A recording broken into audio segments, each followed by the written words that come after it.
Hello and welcome back to the Page Side podcast. I'm your host, the HOD of the PSP. Like, share, comment on the YouTube version, and subscribe to the YouTube channel. Enable notifications to receive all the updates from these episodes and all the content on the channel. And of course, follow us on social media and listen on every podcast listening platform available.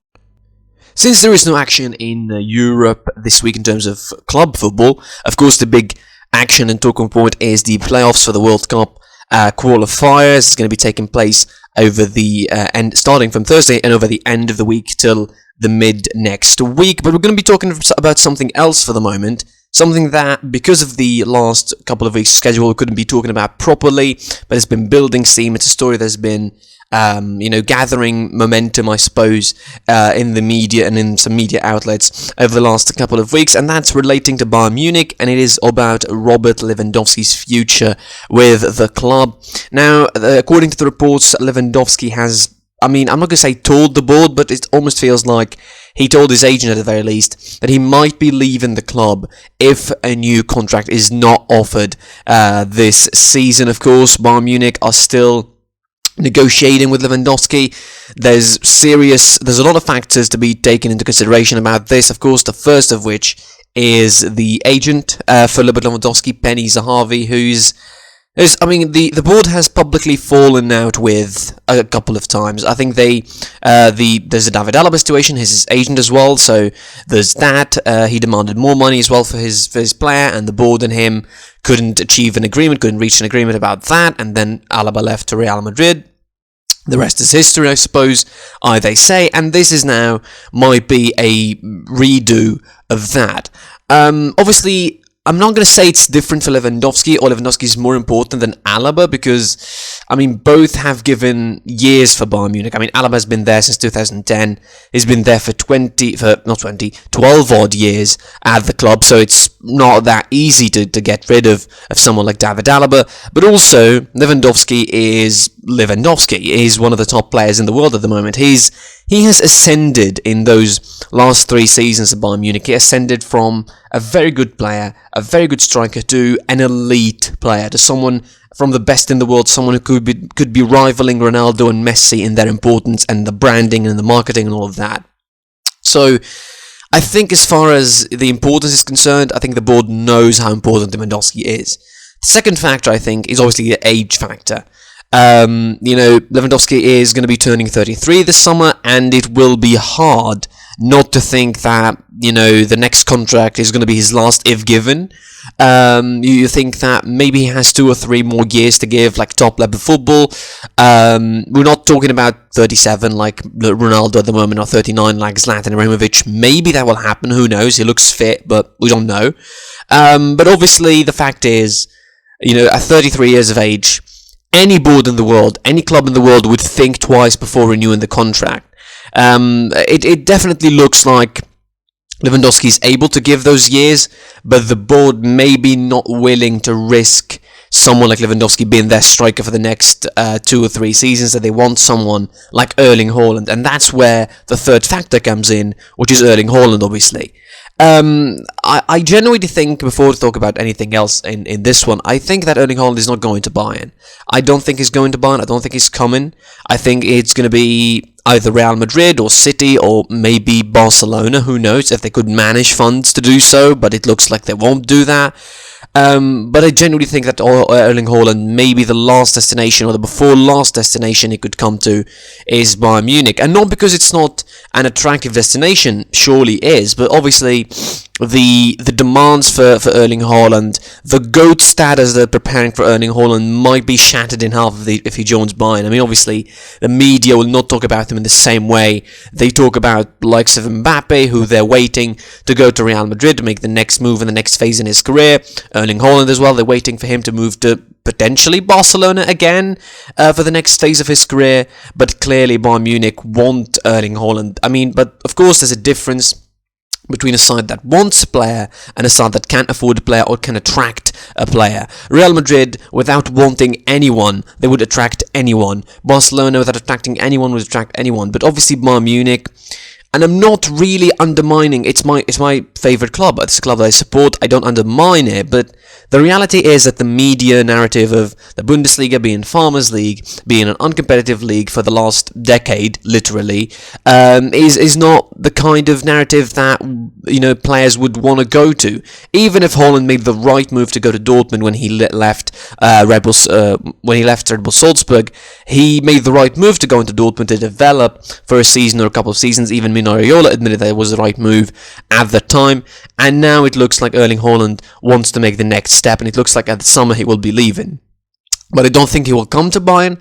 I genuinely don't feel that the board has enough financial requisites to meet Haaland's demands, meet Mino Raiola's demands, and obviously, aside from Benny Zahavi as an agent, Mino Raiola is going to be a big pain in the you-know-what. I mean, it's enough that they have Benny Zahavi to deal with, the board, so I don't think they are ready to deal with Mino Raiola anytime soon.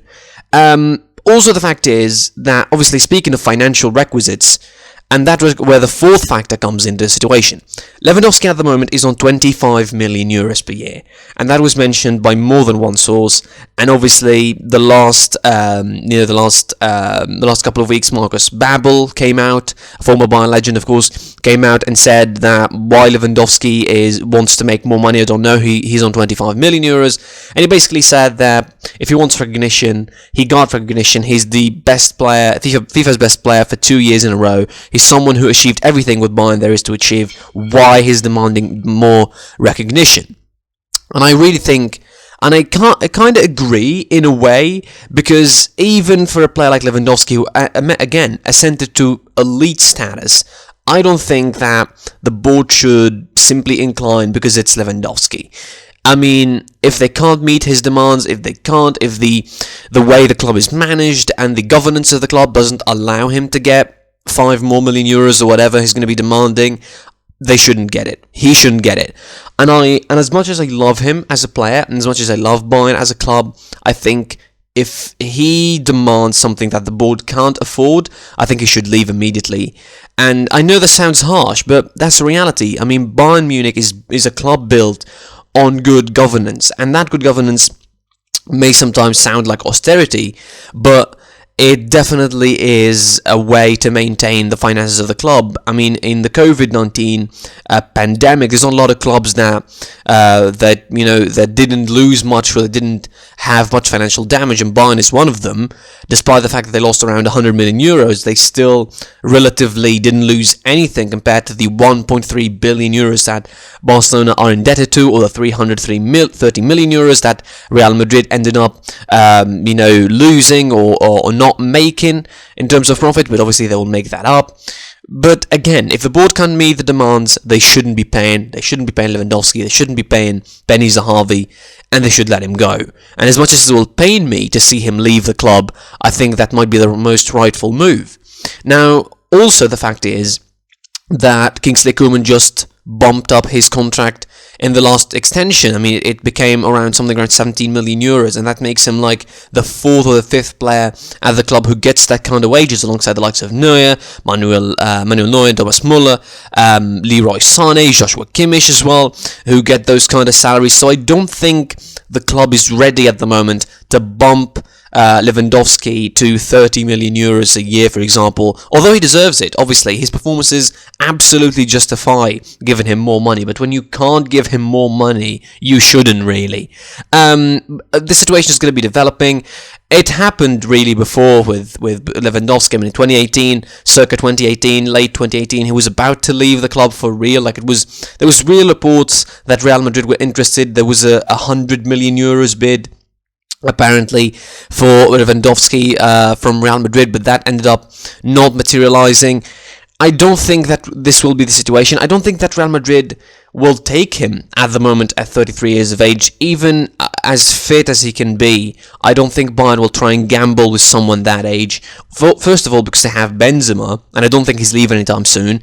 And second, because it looks like they could be, building their next project with Kylian Mbappe and potentially Erling Haaland as well. So when you have two young stars like that, the two next GOATs, air quotes, in the footballing game, I don't think they will need someone like Lewandowski at his age. So overall, this obviously will remain a mysterious situation. This will remain all over the place until we know what's fact from fiction. And I think Lewandowski, again, as much as it will pain me if he leaves the club, if the board cannot meet his demands and will feel like Benny Zahavi is doing too much of a nuisance with the club, I don't think they should give him the money. And I think Oliver Kahn and Salih Hamzic and all the members of the board, I think, know that firsthand. They know how Lewandowski is valuable for Bayern, not just for Bayern, but the Bundesliga as well. Like, I don't think someone is that marketable in the Bundesliga for a while, for a long time. The Bundesliga didn't have a face that they could market as someone who's a superstar, who you could come to the Bundesliga and watch the Bundesliga to see him play. Lewandowski is that man. So I think Bayern Munich, it's one of two things. It's either they will sell a player. Gnabry seems to be also in a contract extension negotiation at the moment. It's not going well as well, so maybe that will be something to look forward in the future. But Lewandowski, as far as Lewandowski, I think the board will do whatever they can to keep the pole at the club. But obviously, if they couldn't, I mean, leaving would be the only logical option, but obviously he will be leaving as a legend, he'll be leaving as someone who did everything he can for Bayern, and he will never be forgotten, obviously, for the club. Someone who, made unbelievable numbers with Bayern Munich, became one of the greatest Champions League goal scorers with Bayern Munich. I don't think that the club, or the fans, will really forget him, and we'll see, obviously, where this situation goes in the next couple of weeks or months until the end of the season. Moving on and to something much bigger and much more important, it seems. At the moment, there is no European club football this midweek, maybe, but there is something much more important, which is the World Cup playoffs, of course, and we start talking about the European playoffs because they're made differently this time around. Usually it is, 5 or 6 matches straight away with, first and second leg to determine who's going to be qualifying to the World Cup. But this year it is much different. It is a one-legged playoff on semi-finals and finals, and the teams are divided on 3 paths. Of course, the biggest path, or the most important one, is path C, where it involves both the European champions, the current European champions, Italy, and the former European champions, Portugal, of course, who might both miss up on the World Cup. We're guaranteed to miss one of them in the next World Cup, but obviously the potential there is that it could miss on both if something happens. But definitely the 2 matches in Path C, Italy hosting North Macedonia today, and of course Portugal hosting Turkey as well. Of course, big games for Portugal to avenge their loss against Serbia. They looked pretty shabby towards the end of the qualifying campaign, Portugal, I suppose, and they definitely need to reconciliate with their fan base after that end to the campaign. Italy, on the other hand, they just missed out on the opportunity to qualify directly from the group. I mean, in a group where there is Northern Ireland and Switzerland, really, they should have qualified easily, but some bad results at the end, drawing goalless against Switzerland, going to Northern Ireland and drawing goalless as well, is definitely not the kind of result that you would want to. But obviously, Italy would look to, avenge that against North Macedonia. The squad that they have at the moment might not be the best choice possible, but definitely they look like a side really ready, to try and make amends for what happened in the group stage campaign. And under Roberto Mancini, they've been going really, really well about that business until after the Euros, really, and since the UEFA Nations League loss against Spain, things haven't been looked exactly great since then. As you mentioned, Portugal versus Turkey as well, big game for Portugal. Cristiano Ronaldo certainly is going to be playing a big role in this one. He will definitely have his say when it comes to qualifying.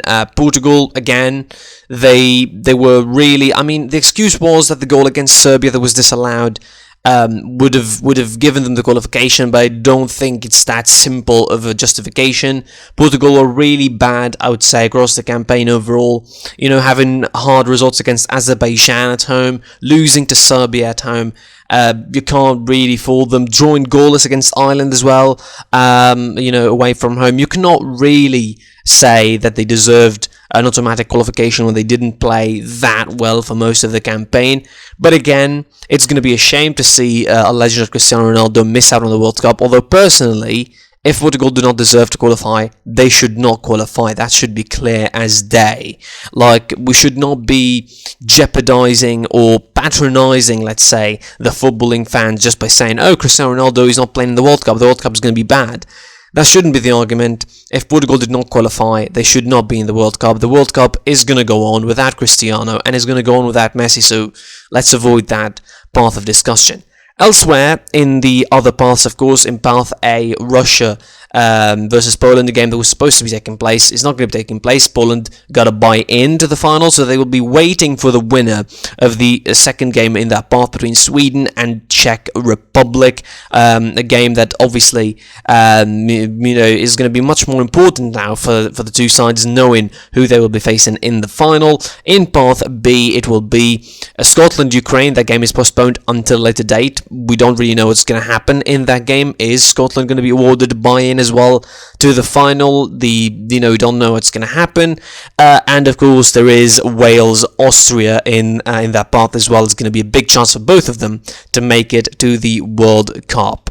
So as you mentioned, the big focus is going to be on Portugal, Turkey and Italy, North Macedonia, both games being played at the same time, of course, all the games taking place at the same time, 4 games on Thursday, of course, and the return, the second leg, is going to be on a Monday. To Africa now, where the qualification process is much straightforward than what is in Europe. It's going to be 5 games in Africa to determine the 5 teams that will be making it into Qatar 2022 in November. It will be Morocco versus Congo in Congo. It will be Cameroon versus Algeria in Cameroon, Mali versus Tunisia in Mali, Egypt hosting Senegal in Cairo, and Ghana playing against Nigeria in Accra. It's going to be big time games for in Africa. Let's start straight off the bat. The biggest game of all, it looks like. It's the rerun of this year's African Cup of Nations final between Egypt and Senegal now. Are things different from when they were in the final? Not so much, but also 2 months make a difference anyway. Egypt, I think, should be learning from their mistakes in the final, should be learning from the way they were overly conservative. Different circumstances, I think, in Cameroon, in Cairo, probably they will be urged more to attack in front of their fans, who's going to be supporting them. In the stadium, Senegal might be a little bit saturated after winning the African Cup of Nations. Maybe a little bit of relaxation is going to creep into the players, but I don't think it will, because Aliou Cisse seems like a very strict manager and someone who could install serious discipline in his squad. Egypt, the players, mostly still the same squad after the African Cup of Nations, players that probably most of them are tired, really, because they had loads of games to play with the club football as well. Salah returned straight away, helping Liverpool getting back into the title race. Players in Al Ahly playing in the FIFA Club World Cup and then playing in the African Champions League and all of that. So there is maybe a little bit of exhaustion into the Egyptian players who maybe not familiar, most of them, particularly on the local level, with this kind of hectic schedule, like 2 months of 10 or 12 games being played in that period. Senegalese players, who most of them play in the European top elite football, they'll probably be much more comfortable with this kind of physical toll. I mean, someone like Sadio Mane plays on the highest level of football. Most of the Senegalese squad playing on the highest level of football, of course. They won't be really having a problem with that too much. So I think maybe there's little details that could end up favouring one side over the other. I would think the first game in Cairo is going to be very, very important for Egypt. Certainly they need to win that, and if they don't win, they at least need to have a clean sheet heading into the second game in Dakar next week, because if they don't, their chances really diminish significantly when, if they concede a goal in Cairo, whatever result it is. Ghana-Nigeria, I think this game might be straightforward as straightforward comes. I think Ghana, coming off the back of a horrific African Cup of Nations where they were eliminated from the group stages, a campaign in the World Cup qualifiers that was, really, really shabby. All the shadows were thrown over it after a really controversial finale against South Africa, where the referee pretty much gave them a penalty out of thin air to qualify and to win 1-0. So really, it's not exactly the best of looks for Ghana heading into this game against Nigeria, a side that is returning to full form. Victor Osimhen has joined them, so you really have to ask yourself, is Ghana having a chance here. The first game, again, probably similar to Egypt. They need to take this game to a clean sheet, whatever the result it is. If they win, it will be a plus, but if they don't win, at least they don't need to concede. But if Nigeria probably starts scoring, it might be just a heavy result overall, probably even in Nigeria as well. Cameroon versus Algeria is going to be the third game, obviously. Cameroon, coming off the back of semi-final, appointing a new manager in Rigobert Song, their former legend, really entering with a new mentality, against Algeria, a side that is coming of a very, very big disappointment in the African Cup Nations, group stage elimination and all, and definitely a side that looking to re-establish himself amongst the African elite after falling behind a little bit in the African Cup of Nations. The game is going to be played on the Japuma Stadium in Douala, and that's a stadium that Algeria complained about a lot in the African Cup of Nations. I don't really know if that's a big factor in the game or not, but I really think that Algeria should also think of not conceding away from home to Cameroon. The atmosphere is going to be very hostile to them, and maybe there's other factors that will be in play in that game. Morocco, a game against Congo that sounds easy, but not that easy. It might be a real trap for Morocco to take that game for granted. The atmosphere in Congo, as a Tunisian, I watched games there before. The atmosphere is going to be bonkers, like 100,000 people is going to be there in the 28th of September stadium in Kinshasa. It will be really, really rough and hostile, and it's going to be really stressing for the Moroccan players, so they need to be calm. Vahid Halilhodžić, I think, knows that point and will try and instill as much calmness and coolness in his players as possible and try to manage this game really well before taking it to Morocco. Unfortunately, they'll be playing against no crowds in Morocco because of sanctions by FIFA, so they will try maybe and take this game, to at least to a clean sheet in Congo, and then see what they can do next. And finishing off with my country, Tunisia, playing Mali away from home. Now, we just met them in the African Cup of Nations. I know that this is not the same game. We're not in the same state of mind, really, although the disappointment of the African Cup of Nations is still ringing in the ears of Tunisians. But against Mali, I think still the same squad, not so much of improvements. The only thing that we did, the massive thing that we did, was sack the coach, former coach, and appoint his assistant as the head coach. So there's no real big change in that. Although the last squad that was called up, left a lot to be desired, or left a lot of people talking about certain players that should be called up, certain players that shouldn't be called up. But in the end, a game against Mali in Bamako, just probably like all the other teams who are playing away from home, they should be, or in Egypt and Senegal's case, not favourites. They should be taking the game, bit by bit. We should start by solidifying our defence in the first probably half an hour or so. Then we start attacking bit by bit as the game goes longer, and the 0-0 result, and we try to get more confidence in our abilities, because we have abilities. We have a really good squad, some really good players in the midfield and up front, and we could really hurt the Mali side, who might be solid defensively and might have a good working midfield or a stern midfield in terms of winning battles and dominating the possession. But I think as far as attacking power is concerned, they don't have much of a firepower. In the African Cup of Nations, they didn't look that threatening, aside from the penalties that they scored. They were eliminated on penalties. They didn't score that much in the African Cup of Nations. They qualified the next round by scoring 3 goals in the whole tournament. So it's not exactly the most potent of attacks, but definitely we need to be wary of the mistakes that we could make in the back, and also we have to dominate the midfield, because that's where we lost the game in the African Cup of Nations, in the midfield, because they didn't allow the Tunisian players to control the ball like they want to. So it falls down to the coach to really choose the right players and the right selection of players, really, and the right formation as well, and the right setup overall to try and dominate this game. Good luck for us. Good luck for all the Arab sides. Hopefully we see as much as we can in the next World Cup, and hopefully hopefully we will be talking about some positive results coming from these games on Monday or on the next episodes. Of course, I'll be doing hopefully a special one on Saturday to talk about the African games in details, hopefully.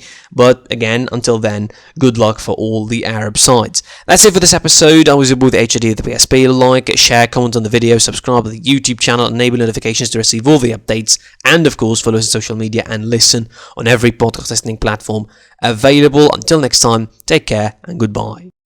Behind closed doors, I'm a fool for your love.